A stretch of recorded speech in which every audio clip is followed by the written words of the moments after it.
A galactic map was one of the most trusted tools in all of known space. It showed the safe trade routes, the star systems full of life, and the dangerous areas that no one dared to enter. It had been updated for centuries by explorers from every race, human, alien, and even machines. But there was one strange thing about it, something everyone noticed but no one talked about. The map ended at the border of human space. Past that border, the map showed nothing but a black, empty void. No stars, no planets, no trade routes, nothing. Just a line, drawn sharp and clear. And after it, nothing. And everyone knew better than to ask why. Captain Rian had looked at that empty part of the map since he was a young cadet. He had always wondered what was beyond that border. Now, years later, as commander of the warship Silver Wing, the question burned in his mind more than ever. The Silver Wing was a powerful human warship, built for deep space missions and heavy combat. Rian had faced pirates, hostile alien fleets, and dangerous cosmic storms, but the unknown passed the border. That was something else. One evening, after a long patrol, Rian sat alone in his quarters. The stars outside his window drifted slowly. His eyes kept going back to the border marked on his personal holomap. It was as if the black area beyond, it was calling to him. He had asked alien captains about it before. They all reacted the same way, a look of fear. Then silence. An old Serenian merchant once told him, "Captain, some doors must stay closed. Curiosity is dangerous. You are human, you should know better." Another alien, a hardened bounty hunter, laughed nervously and said, "If you cross that line, you will not come back." No one does. None of them would say more.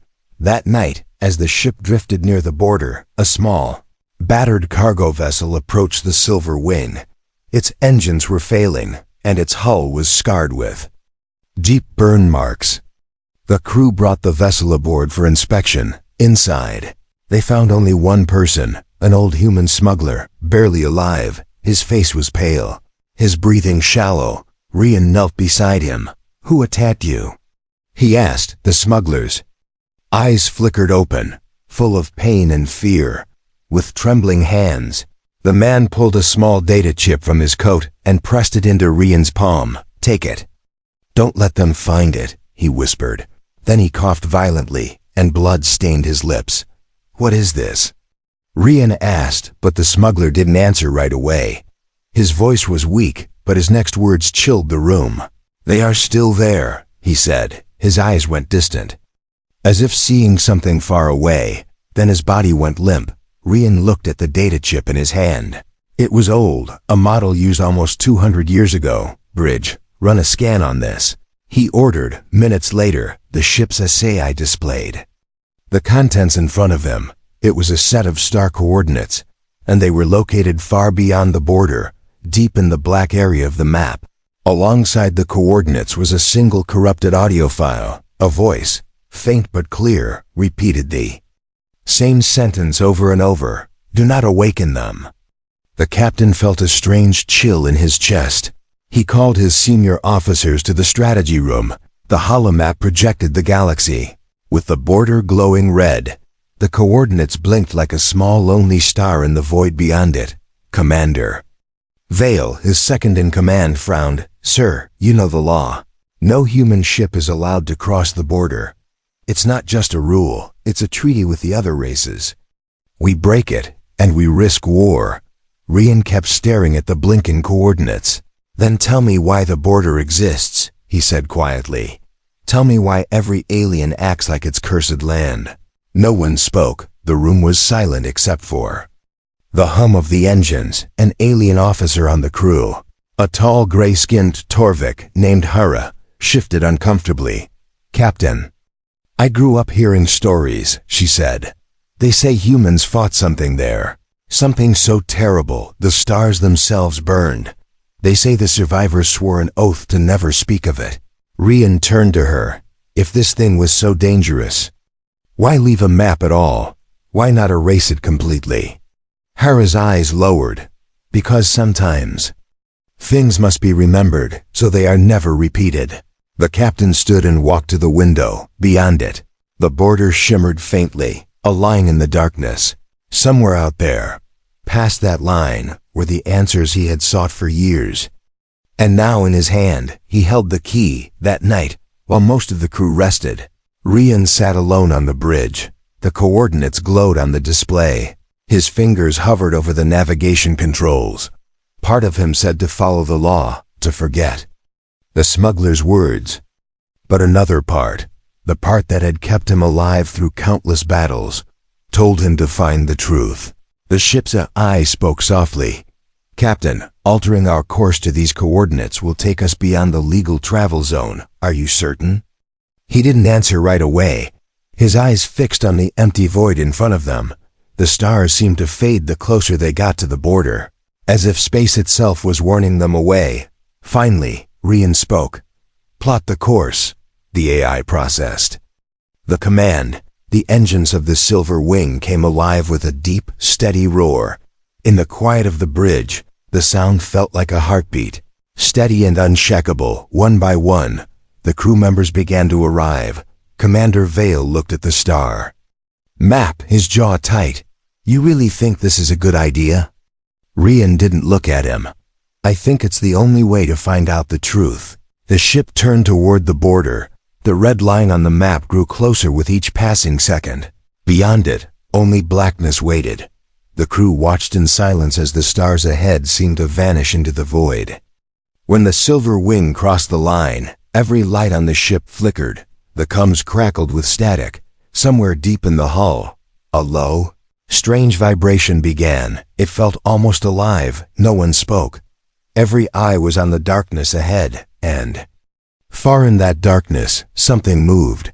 The Silver Wing drifted past the border like a lone shadow in an endless sea. Behind them, the familiar constellations of human space had already vanished. Ahead lay a blackness so deep it seemed to swallow. Light. The crew could feel the change, not just in the stars, but in the air itself. It was heavier now, thicker, as if the void beyond the border carried weight.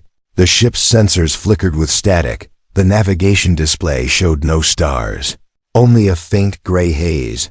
"This is wrong," muttered Ensign Lyra, the youngest officer on the bridge. "Space shouldn't look like this."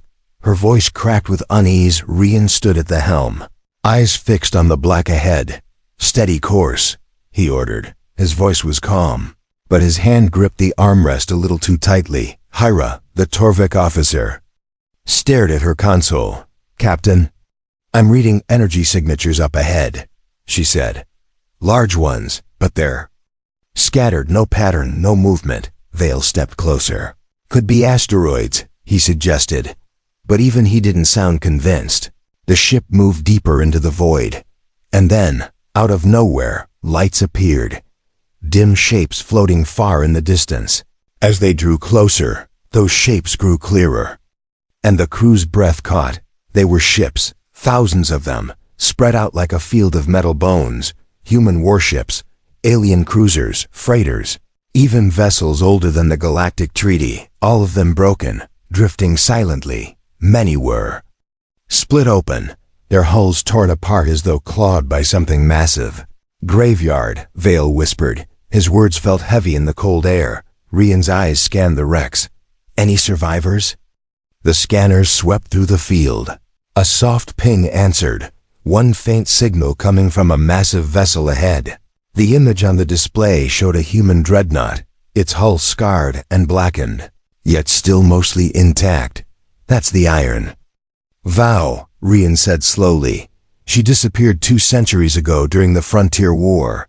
Lyra shivered. If she's been here that long, how is there still a signal? Rian didn't answer. He ordered the Silver Wing forward, weaving carefully through the field of dead ships. The hull groaned as they passed a colossal alien carrier. Its metal twisted into shapes that looked almost like melted bone. When they reached the Iron Vow, the dreadnought floated silently in the darkness. Its lights were dead, its weapon mounts shattered. The survivor signal pulsed steadily, like a heartbeat. Rian turned to Vale. "Prepare a boarding team." Minutes later, Rian, Vale, Hurrah, and 2 Marines stepped through the airlock into the Iron vow. The corridors inside were frozen, their walls coated in frost. The silence was absolute except for the faint hum of emergency power. As they moved deeper, they passed open compartments where frozen bodies floated weightless, their faces twisted in fear. Not a single console was working, but the emergency lights guided them forward in a dim red glow. The signal led them to a heavily sealed chamber. The door was ancient, covered in ice. Hara worked the manual override, and with a hiss, it slid open. Inside, they found a cryopod. Still active after all these years, a figure lay inside, a man in an old admiral's uniform. His face was lined, his hair silver, his nameplate read, Jace Morn. Get him out, Rian ordered. The cryopod systems hissed and steamed. Slowly, the man's eyes opened. He gasped for air, his gaze darting wildly before locking onto Rian. Who are you? Jace demanded. His voice was rough but strong. Captain Rian of the Silver. Wing, Rian replied. We found your ship drifting. You've been in cryo for, I know how long. Jace cut in sharply. His eyes narrowed. You crossed the border, Rian hesitated. Yes, we're looking for answers, the admiral's jaw tightened. Then you're already dead, all of you. Hara stepped forward. What happened here? Jace's eyes shifted to the frost-covered walls, as if seeing something far beyond them. Humans didn't draw the border to keep the galaxy out. He said slowly, we drew it to keep something in. The crew exchanged uneasy glances. What? Vale asked. They called themselves nothing, Jace said. We called them the Primal Swarm. Not a species, not machines, something in between. They devour everything they touch. Worlds, fleets, entire star systems. We fought them here. We won. But only barely. We trapped them beyond this border. And the wrecks outside? Rian asked. Those were the ones who ignored the warnings, Jace replied coldly. They came for treasure, for knowledge. None survived. Rian's mind raced. If they're trapped, why the survivor's signal? Jace's voice dropped to a whisper. Because the trap is breaking. Before anyone could speak, the deck under their feet shuddered. A deep metallic groan echoed through the dreadnought. The comms linked to the silver wing crackled. Lyra's voice came through, urgent and trembling. Captain. Multiple contacts incoming. Fast. They're not on the scanners, they're just appearing. A piercing sound, like metal being torn in slow motion, rang through the ship. The lights flickered. And somewhere deep inside the iron vow something scraped against the hull. Jace's eyes turned hard. They know you're here, he said. And now they're awake. Rian's voice was sharp. Move. Back to the silver wing. They ran through the frozen corridors, the sound of claws on metal echoing behind them. Shadows moved in the darkness, small at first, then growing larger. Too many legs, too fast. Their shapes were wrong, bending in ways that hurt the eyes. The boarding party reached the airlock just as something slammed into the far wall. Leaving deep, smoking gashes, they leapt through, sealing the hatch on the Silver Wings bridge. Alarms were blaring. Black, insect-like shapes swarmed across the wreck field, moving with terrifying speed. Rian took his seat. All power to engines. Get us out of here. As the ship pulled away, the swarm followed, silent and relentless. In the middle of the chaos, Jace stood on the bridge, his eyes locked on the dark void ahead. You've made the biggest mistake of your lives, he said, and now you have to fix it. Asterisk. The silver wing fled through the wreck field, engines burning hard. But the swarm was faster than anything the crew had ever seen. They didn't fly like ships, they flowed, shifting through space like shadows in water. Their jagged shapes twisted and reformed mid-flight, dark metal fused with something alive. They're matching our speed, Vale said, his voice tight. If we keep running, they'll catch us. Jace's eyes narrowed. You can't outrun them, not in open space. Then what do you suggest? Rian snapped. The Admiral's gaze swept across the tactical display. Hide, there's a place nearby. Not safe, but safer than this. He pointed to a cluster of broken icons on the map. There, the Silver Wing dove deeper into the wreck field, weaving between shattered alien battleships and human warhulks. The swarm followed, slipping between debris like predators through tall grass. The further they went, the darker it became. The stars vanished behind walls of twisted metal. The only light came from the Silver Wing's running lamps and the occasional flicker of ancient hull plating catching their beam. The wrecks grew stranger. Some hulls melted into grotesque shapes. Others sliced apart with impossible precision. A few were fused together, as if two massive ships had been crushed into one. They didn't just destroy these ships, Hara said quietly, scanning the shapes outside. They changed them. The Silver Wing slid past the corpse of a colossal carrier, its open hangars filled with unmoving swarm husks. Their lifeless shells still bristled with claws and jagged wings. Like trophies in a grave, hold course, Jace said. We're almost there. They emerged into a vast clearing in the wreckage, an open space nearly 100 kilometers wide. In the center floated something enormous, a station unlike any design in the known galaxy. It was shaped like a black star, 8 vast arms stretching from a central core. Its surface was scarred, pitted with old weapon fire, but still intact. Strange symbols glowed faintly along its spine. What is that? Vale breathed. Gravepoint, Jace replied. An old human trap, built during the war. It lures the swarm, then burns them with everything it has. The Silver Wing slid under one of its massive arms, magnetic clamps locking to its hull. The swarm shapes darting through the wreckage slowed, circling warily just outside the open space. They're waiting, Rian said. Why aren't they attacking? Jace's voice was grim. Because they know this place can hurt them, but they also know it can't hurt them forever. Inside Gravepoint's shadow, the Silver Wing's crew scrambled. Marines reinforced bulkheads, engineers rerouted power. Pilots prepped the ship's weapons in case the station failed on the bridge. Jace accessed the station's systems. Old code scrolled across the holodisplay. It still has power, he said, but only enough for one burn, one trap. Rian stepped closer. How does it work? We light it up, Jace said. When the swarm comes close, the station's gravity arms will pull them in and ignite a chain reaction in their hybrid cores. But the pull is short range. We have to make them commit to the attack, Hara frowned. And how do we do that? Jace's gaze turned to the tactical map. We let them think we're escaping. We give them the chase they want. Then we lead them right into the kill zone. The crew exchanged uneasy glances, but Rian nodded. Do it. Minutes later, the Silver Wing detached from the station and drifted back into open space. The swarm reacted instantly, their shapes darting forward, closing the distance in seconds. They're taking the bait, Vale reported. Rian kept the engines low, making it looked like the ship was struggling. The swarm tightened their formation, the largest shapes pushing ahead. They looked like colossal insects forged from shadow and steel, their eyes glowing with cold white light. Now, Jace said quietly. Rian slammed the throttle. The Silver Wing shot forward, turning sharply back toward Gravepoint. The swarm followed, their movements like a flood pouring through the wrecks. As they neared the station, its 8 arms began to glow with deep crimson light. The space between them shimmered, bending the stars. The swarm didn't slow, sensing prey just ahead. Hold.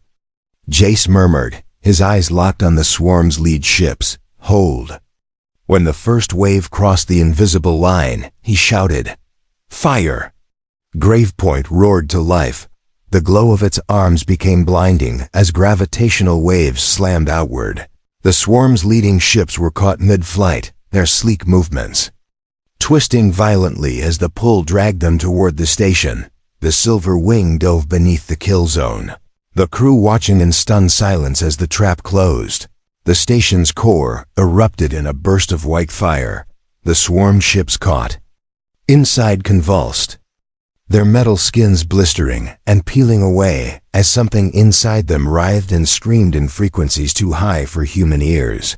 One by one, the trapped swarm shapes burst apart in silent explosions, fragments scattering into the void.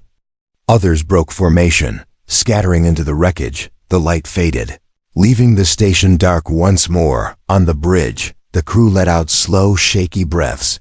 "That bought us time," Jay said, "but not much. They'll regroup, they always do." Rian turned to him. "Then where do we go from here?" The Admiral stared into the darkness where the swarm had fled, deeper, to the source. Hara's head snapped toward him. "The source? You mean?" Jace nodded. "The place where they were born, the place we locked them in. If the trap is failing, we have to end them there, or there won't be a border left to protect." No one spoke for a long moment. The idea of going deeper into swarm territory felt like walking into the mouth of a predator. But Rian knew one thing. They had already crossed the line, and there was no turning back. "Plot the course," he said. The Silver Wing turned away. From the safety of Grave Point, slipping once again into the endless black. Somewhere far ahead, in the heart of the void, the swarm was waiting, and this time they knew their prey was coming. The Silver Wing moved deeper into the void, leaving the safety of Grave Point far behind. The wreckage field thinned, and the black around them grew colder, more open. Every now and then, something flickered in the distance. Not a star, but a shadow, shifting and gone before anyone could track it. The crew was quiet, no one wanting to break the uneasy silence. It felt like speaking too loudly here might draw attention. Rian stood on the bridge with Jace beside him, both staring at the dark ahead. "How far to this source?" Rian asked, his voice low. Jace didn't take his eyes off the black. "Far enough that most ships would turn back before they even get close. Close enough that they can already smell us." Vale glanced over. "They can smell us?" The Admiral gave him a humorless smile. "Not in the way you think. They sense energy, heat from the engines, the hum of life support, even the spark of thought from your brain. Out here, those things are like flares in the dark." Hera's hands hovered over her console. "Captain, I'm reading faint signals, not swarm. Something else weak but old. Put it on screen," Rian ordered.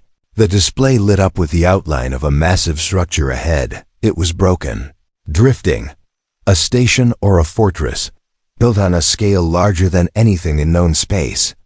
Its walls were shattered, sections missing, but the shape was unmistakable. Jace's voice softened, almost with respect. "Fortress Epsilon," Vale frowned. "That's human design," Jace nodded. "The last line of defense before the swarm broke through. We poured everything into it. Ships, weapons, even entire cities moved inside for safety. It held for a while.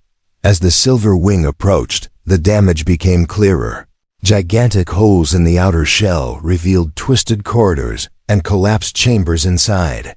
The fortress was dead, but there were faint lights deep within, a heartbeat that refused to stop. "Dock us," Rian said. The ship slid toward one of the broken docking arms, magnetic clamps securing them in place. A thin fog of frozen particles drifted past the windows like ghostly snow. The boarding team moved out: Rian, Jace, Hara, Vale, and 3 Marines. Their boots echoed in the silent corridors. Every surface was covered in frost, and the air was stale. They moved deeper, passing through vast halls filled with rusted weapon systems. Some were pointed outward, others inward, as if the defenders had been forced to turn their guns on something inside. This place died fighting itself. Hera murmured. Jace's expression darkened. "The swarm can take more than ships. They can take people, twist them, use them against you." A distant metallic clang echoed down the corridor. Everyone froze, weapons lifted. The sound came again, slow, deliberate. They followed it, weaving through broken passageways until they reached a chamber that still had power. In the center was a massive machine, a towering cylinder surrounded by glowing conduits. "What is this?" Vale asked. "The Sun Lance," Jay said, his voice heavy with memory. "A weapon built to burn swarm fleets from the sky. One shot can erase a whole hive. But it needs a human warship's core to fire, something with a living captain too. Align the strike, Rian took a slow breath. So we could destroy the source? Jace looked at him. If we get close enough and if we live long enough to charge it. Before Rian could answer, a voice crackled through the fortress speakers, faint, distorted, but human. Who are you? The team froze, Hera. Scanned for the source. It's coming from deeper inside. They followed the signal into a dark control chamber, where a single chair sat before a cracked view window. In the chair was a man, or what had once been a man. His skin was pale, his eyes glowing faintly blue. Cables ran from his back into the walls. His voice trembled. I kept it alive. Kept them from breaking through. But I can't hold it much longer. Jay stepped forward cautiously. Commander Rourke. You were here when it fell. The man's lips twitched in something like a smile. 200 years. I've been the lock on the door, but the door is splintering, Rian asked. The swarm, where are they now? Rourke's gaze turned toward the darkness outside the window, circling, waiting, testing the edges of the trap, they know. You're here. They'll come soon. The fortress shuddered violently. Dust fell from the ceiling. Hara's voice rose. Captain, multiple swarm signatures incoming, large ones. Rourke's voice grew urgent. You have one chance. Take the sun lance, fire it at the heart of their nest, or everything you've seen here will spill into the galaxy. Rian turned to Jace. How do we move it?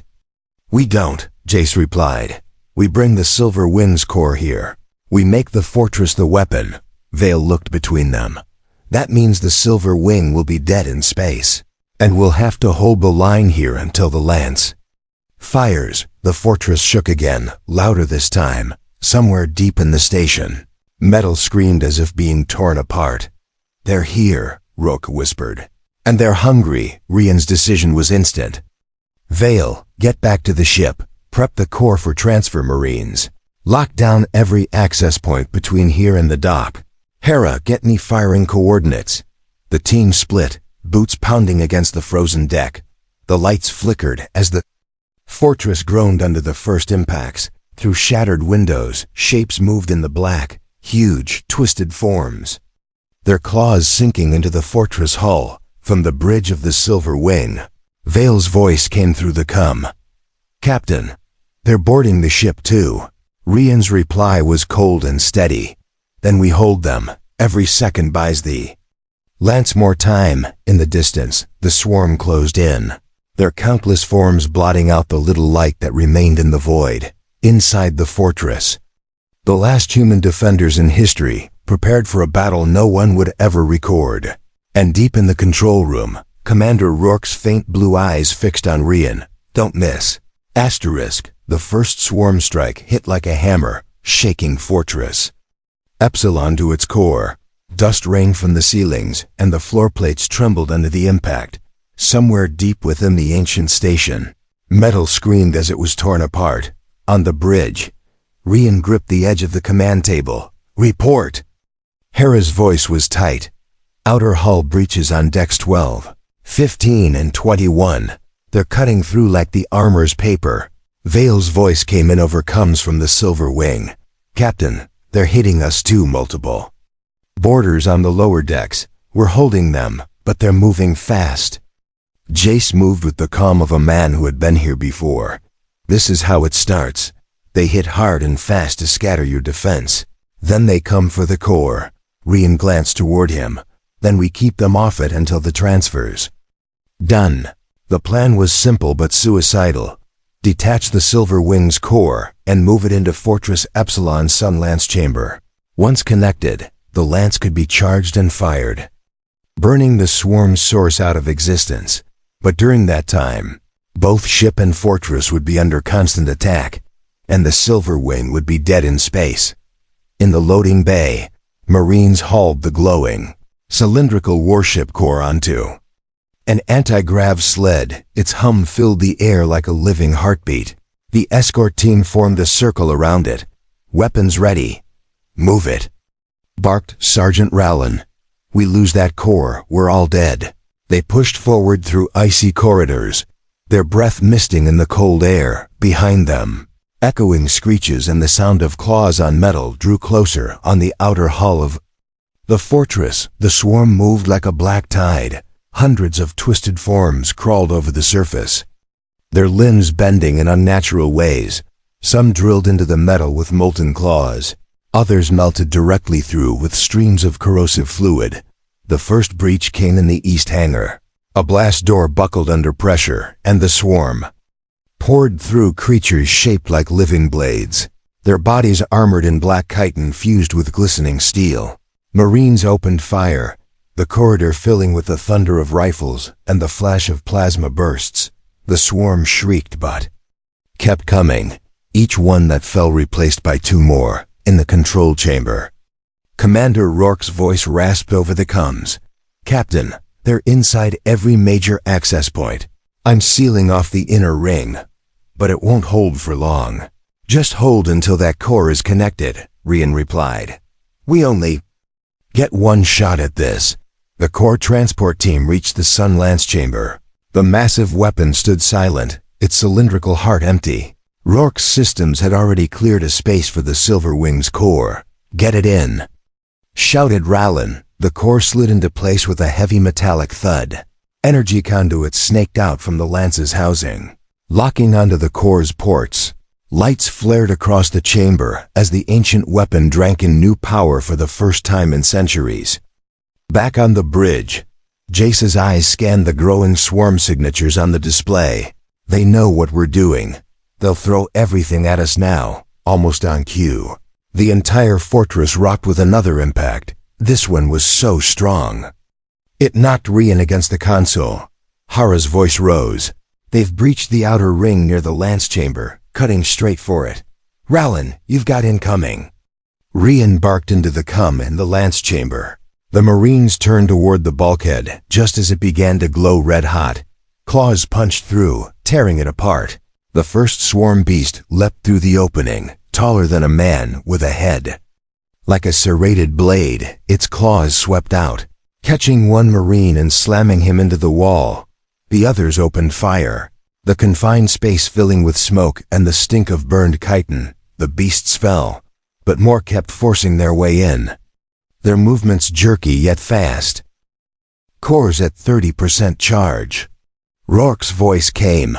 "Hold them." Rian turned to Jace. "What happens when it hits 100? Jace's tone was grim. "The sky burns," in the Lance chamber. Sergeant Rallin emptied his rifle into a beast before drawing his sidearm. "We need more firepower," he shouted. Suddenly, a deafening roar filled the corridor behind them. One of the fortress's ancient defense drones rolled in, a spherical tank bristling with old but deadly weapons. Its targeting lasers swept over the swarm before unleashing a hail of explosive rounds. The beast scattered, buying the Marines precious seconds. Back on the Silver Wing, Vale's team was still fighting on multiple decks. The corridors ran red with the glow of emergency lights. Swarm drones skittered across ceilings, dropping onto defenders. The crew fought with everything they had, knowing their ship wouldn't even be leaving this place. On the fortress bridge, Rian watched the charge meter climb. 40%, 50, 60. The swarm seemed to sense the countdown, their attacks growing more frenzied. "They're throwing larger ones in now," Hara reported. "Siege class, big enough to tear through. Blast doors in seconds." Jace didn't look away from the display. "If one of those gets to the Lance before it fires, it's over." In the Lance chamber, the bulkhead behind the swarm suddenly collapsed under a massive claw. A siege-class creature forced its way through, a hulking horror with 4 legs, like armored pillars and a mouth big enough to bite through a shuttle. "Focus fire," Rallin ordered. The Marines unleashed everything, the drone's cannons joining in. Armor cracked under the relentless barrage, but the beast kept coming, step by thunderous step. 80% charge. Rourke shouted. The siege class lunged, smashing the defense drone into the wall and sending shrapnel flying. Rallin dove aside, his rifle ripped from his hands. He drew a combat blade, slashing at the beast's eyes. The creature roared, rearing back, 95%. Rowland's voice was hoarse. "We're out of time, Captain." On the bridge, Rian gave the order without hesitation. "Fire the lance the second it's ready." The charge meter hit 100. The sun lance's core blazed with blinding light. Energy surged through the fortress, shaking the walls. The weapon's massive barrel rotated toward the black void beyond the border. Outside, the swarm turned as one, as if realizing too late what was about to happen. A beam erupted from the fortress. Brighter than any star, it cut through the darkness in a straight line, vaporizing swarm ships and creatures instantly. The siege class in the chamber froze, its body glowing white before disintegrating into ash when the light faded. Silence fell. Hara's voice was soft, direct hit on the source. "Whatever it was," Jace exhaled slowly. "Not whatever, Captain." The heart of the swarm, but as the crew stared into the void, small shapes still moved at the edges of the light's reach. The swarm was wounded, but not gone, and somewhere. Deep inside the fortress, Roke's voice came again, weaker now. "You bought the galaxy time. But not safety, asterisk." The light from the sun lance still burned in Rian's eyes long after it faded. The afterimage was a white scar across the black void, a reminder of what they'd just unleashed. On the bridge, no one spoke. The silence was broken only by the low hum of the fortress's dying systems. Reports trickled in. Vale's voice over comms was weary. "Silver Wing is crippled but holding. We've lost 3 decks to breaches. Casualties heavy." In the lance chamber, the Marines were dragging wounded out over scorched floors. The siege-class monster was nothing but ash scattered across the plating. But Rowland's voice came through rough and pained. "Captain, the core's spent. Fortress weapons are offline. If they come back, we've got nothing left." Rian turned to Jace. "You said that shot would end them." The Admiral's gaze stayed fixed on the dark where the beam had cut through. "I said it would destroy their heart, but a swarm this old. It has more than one." Hara's sensors beeped softly. "I'm still picking up movement, slow, scattered, but growing." The realization hit the crew like a second impact. They'd wounded the swarm, not destroyed it. The void felt heavier, as if the enemy itself was gathering strength from the shadows. Commander Rourke's weak voice crackled over the comm. "Captain, the source nest is deeper in. The lance was never meant for a single strike. It was meant to hold them back wave after wave. But there's something beyond. Something we never reached." Rian frowned. "If the sun lance couldn't finish it, what will?" There was a long pause before Rourke answered. "You." The bridge fell silent. Even Jace looked taken aback. Rourke continued. "Your ship, your crew. You can go where the fortress can't. There's a path through the rift belt. The swarm can't pass it easily. Too narrow for their hive ships. If you take it, you can reach the cradle." Vale's voice came in sharp. "The cradle?" Jace nodded grimly. "Where they were born, and where they can be ended, if the stories are true." The thought of going deeper into swarm territory, especially with the Silver Wing in its current state, felt like a suicide mission. But Rian knew they were past the point of safety. If the swarm rebuilt, the border would fall, and the galaxy would follow. "Start repairs," Rian ordered. "Minimal function only engines. Life support, weapons if we can get them online.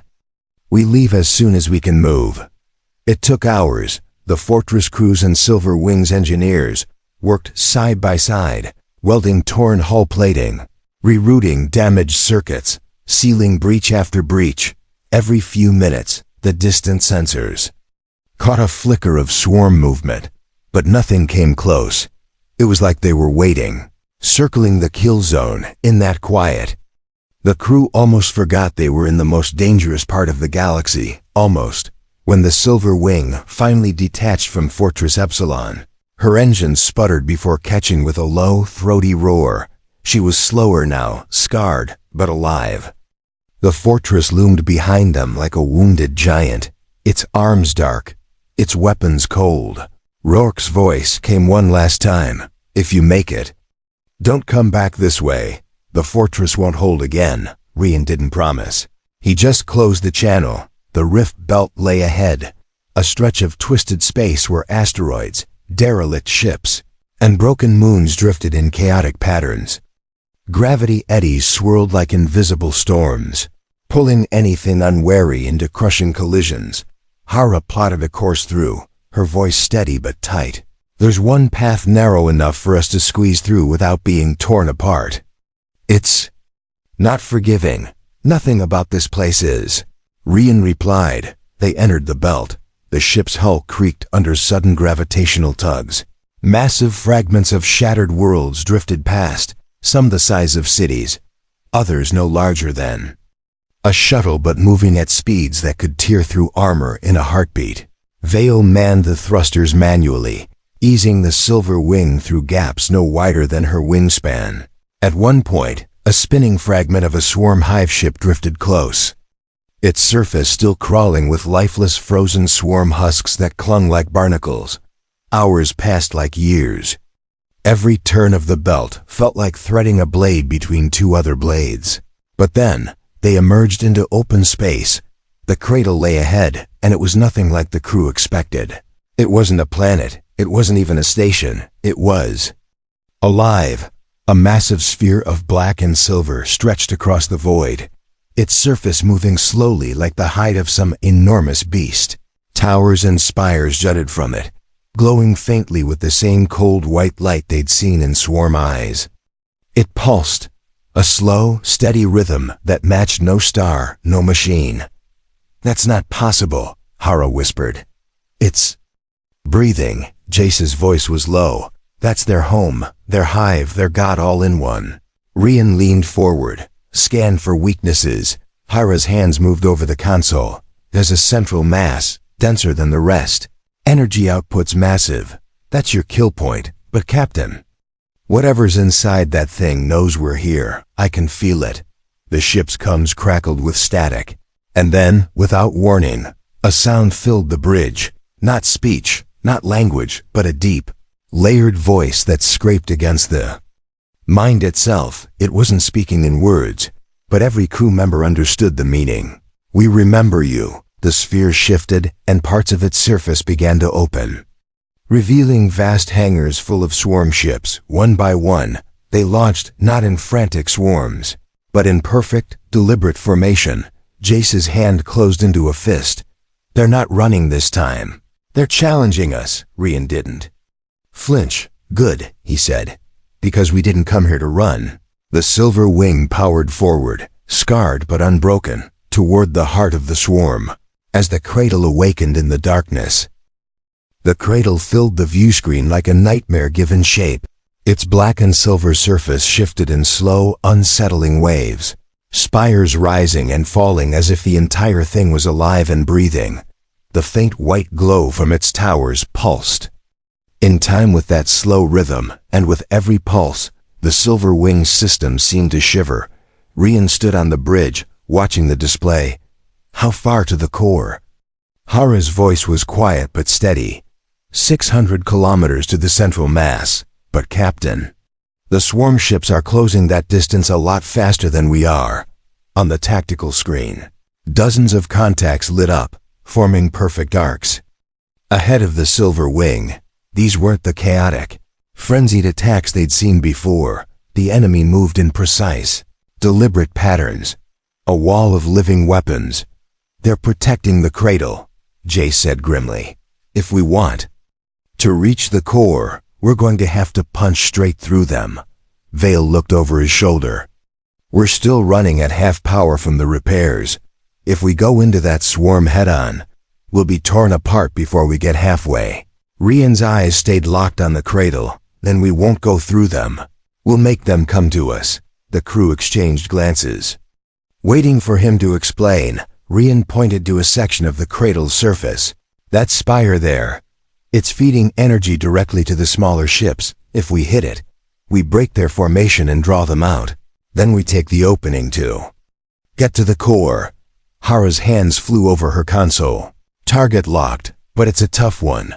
That spire's armored, and our main guns are still limping." "Then we get close," Rian said. too close for them to hide behind their armor.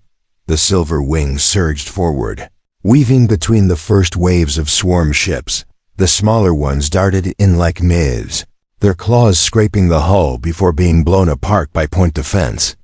Cannons, the bridge shook under the impacts, but the crew held their positions. Vale drove the ship hard. Rolling between blasts of swarm plasma, the spire grew larger on the display, its surface shifting like muscle under skin. Within range, Hara said. Fire all forward batteries, Rian ordered. The silver wings' main guns lit up, hurling streams of searing plasma into the spire's surface. The armor rippled and cracked, white light bleeding from the wounds, but the cradle responded. The spire twisted like a living thing, sealing its wounds as swarm ships poured from hidden bays. A dozen of them broke formation and dove straight for the silver wing. Here they come. Vale shouted. The battle became chaos. Swarm ships slammed against the hull, trying to tear open the armor with burning claws. Marines fought in the corridors, blasting boarding creatures before they could reach vital systems. In the lance chamber, Sergeant Raylan's voice came over comms. Captain, they're trying to get to the core housing again. Hold them, Rian snapped. We're almost through. Another volley from the main guns tore deeper into the spire. The white glow flared bright, and suddenly the entire section of the cradle seemed to scream, not through sound, but through a crushing psychic wave that made the crew stagger. Hara winced. They're angry now. The tactic had worked. The swarm ships broke formation, surging forward in a furious rush. The opening toward the cradle's central mass appeared, but it was small and closing fast. Vale, take us in. Rian barked. The silver wing shot through the gap, engines howling. The swarm closed in behind them, sealing the path, but the ship was already inside the cradle's outer shell. The view changed instantly. Gone was the star-filled void. Now they were flying through vast tunnels of shifting metal and flesh, pulsing walls lit by cold white veins. This is inside a ship and inside a creature, Vale muttered, steering around a twisting pillar that nearly crushed them. Hara was scanning furiously. Core is dead ahead, but there's something else. The readings are off the charts, Captain. It's alive. Rian didn't look away from the growing light ahead. Then we kill it. The tunnel opened into a vast chamber the size of a small moon. In its center hung the cradle's heart, a massive sphere of white fire wrapped in layers of black spines. Around it moved colossal swarm guardians, each the size of a warship. Their eyes burned with the same cold light. That's our target, Jay said, his voice hard. We destroy that. We end them for good. But even as he spoke, the guardians turned toward the silver wing. The walls of the chamber began to close, spikes folding inward. They're trying to crush us, Vale warned, throwing the ship into a hard dive. Plasma blasts from the guardians lit up the chamber, smashing into the walls and sending shards of black armor tumbling through the air. Rian made the call. All power to forward weapons, lock on the heart. The silver wing's guns roared, hammering the black spines until they cracked. Streams of white fire burst out, each hit making the cradle shudder. But the guardians struck back. One slammed into the silver wing's side, tearing away plating and sending the ship spinning. The crew fought to steady her, alarms screaming as systems failed. Rowland's voice came over comms again. Hull breach on deck 8. We've lost 3 Marines. Rian's knuckles were white on the command table. We hold. We fire until that thing dies. A final volley from the main guns punched through the last of the black spines. The white fire of the cradle's heart flared so bright it blinded the sensors. The swarm guardians shrieked in unison, their bodies convulsing. They're breaking. Hera shouted, but the victory was short-lived. The heart's light was unstable now, pulsing faster and faster. The entire chamber began to collapse. Jace's voice was urgent. If that thing goes, it'll take us with it. We have to get out. Now! Rian gave one last order. Vale, burn the engines, all power. The silver wing tore out of the collapsing chamber, swarm ships scattering in confusion as the cradle behind them began to implode. The white fire consumed it from within, folding the living structure inward until it was nothing but a collapsing sphere. They cleared the outer shell just as the cradle exploded in a silent flash. The shockwave slammed into the silver wing, sending her tumbling into the black. When the ship finally steadied, the crew stared back at the empty space where the cradle had been. For the first time, it was truly dark. No swarm ships followed. No light pulsed in the void, but Rian didn't let himself relax. "We hurt them bad," he said quietly, "but if even one of them survived, they'll remember." The silver wing floated in the silent black. Battered and scarred, her hull scorched from the blast that had consumed the cradle. The crew sat at their stations in exhausted silence, each breath heavy in the thin, recycled air outside the viewport. The void was empty. No faint white glow of swarm eyes. No shifting black silhouettes drifting in the dark. Just nothing. It was the first time since crossing the border that Rian had looked out and seen true stillness.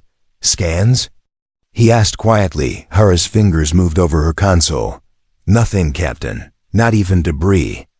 Whatever that implosion did, it erased them completely. Vale leaned back in his chair, letting out a slow breath. "So, we did it?" Jace didn't answer immediately. His gaze was fixed on the emptiness beyond the glass. "Maybe," he said at last. "Or maybe we just bought the galaxy time. The swarm is old, older than our maps, older than our borders. When something has lived that long, it rarely dies all at once." No one argued. Rian turned away from the viewport. "Status?" "Vale." Read from his display. "Hull integrity at 40%. Engine stable but only at half thrust. Shields offline. Weapons. 2 forward batteries operational. The rest burned out," Hara added. "Life support holding. But we're low on reserves. If we don't get back to human space soon, we'll be breathing recycled dust." The bridge fell into silence again. Only the soft hum of the damaged engines filled the air. Finally, Rian spoke. "Plot a course for the border." It took them 3 days to reach it. 3 days of limping through the void with no swarm in sight. The crew spent the time sealing what breaches they could, patching systems with whatever parts they had left, and carrying their dead to the small silent chamber in the lower decks. Each time Rian passed that chamber, he stopped, placing his hand on the cold metal door. He didn't speak. There was nothing to say that could balance the weight of their sacrifice on the final day. The border appeared ahead, the familiar shimmer in space that marked the edge of the galactic map. It had never looked so strange, so fragile, knowing what lay beyond it. As they crossed, the stars returned, bright and clear. It felt almost wrong to see them shining so openly, as if the void hadn't been holding a monster just a few days' flight away. The comms came alive with automated security queries. Human space defense demanding identification and explanation for their sudden appearance from beyond the restricted zone. Rian answered them in clipped, neutral tones, giving just enough to clear them for passage, but leaving out everything else. When the silver wing docked at the nearest human outpost, the crew stepped onto solid ground for the first time in weeks. Medics took the wounded, engineers swarmed over the ship, and the station commander came forward to greet Rian.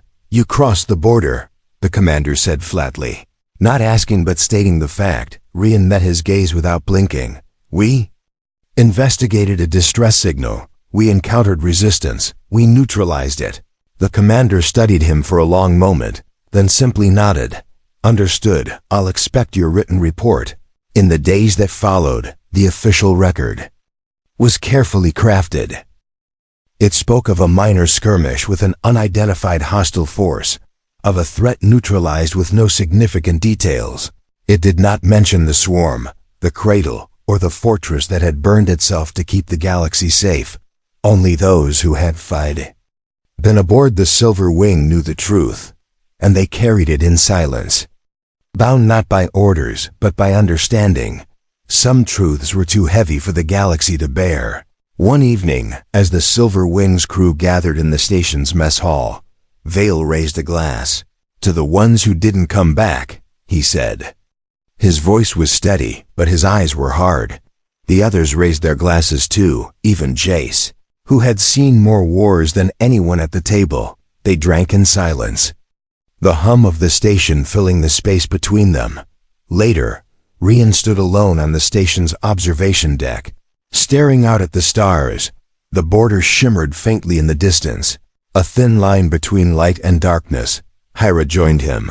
"Feels strange, doesn't it?" "Knowing what's out there and pretending it isn't," Rian nodded.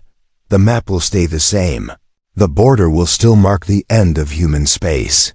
And everyone will keep telling themselves there's nothing beyond it worth seeing." Hyra glanced at him. "But you'll always know." Rian's eyes stayed on the border. "So will you. And so will everyone who was on that ship. We'll remember what we saw. And we'll be ready if it ever comes back." Jace approached quietly. From behind them, "It will," he said simply. "Not today, not tomorrow. But one day, the swarm will return, and when they do, they'll come with everything they have. They'll remember that a human ship crossed into their heart and burned it." No one spoke after that. They just watched the shimmer of the border, until it faded into the black. Weeks later, the Silver Wing left dock again, rebuilt but still carrying the scars of the battle. The crew didn't speak of their last mission, and no one in command pressed them for details. The galaxy turned. Trade routes opened. Wars and politics carried on as if nothing had happened. But sometimes, when Rian looked at the galactic map, his eyes would wander to that sharp, red line at the edge of human space, and in the silence of his ready room, he would remember the black beyond it, the living fortress, the voice that had whispered, "We remember you." And every time, without fail, he would close the map and lock it, leaving the rest of the galaxy to its ignorance. The border remained, the map remained, and the truth slept in the minds of a few who had seen what lay beyond. For now, that was enough.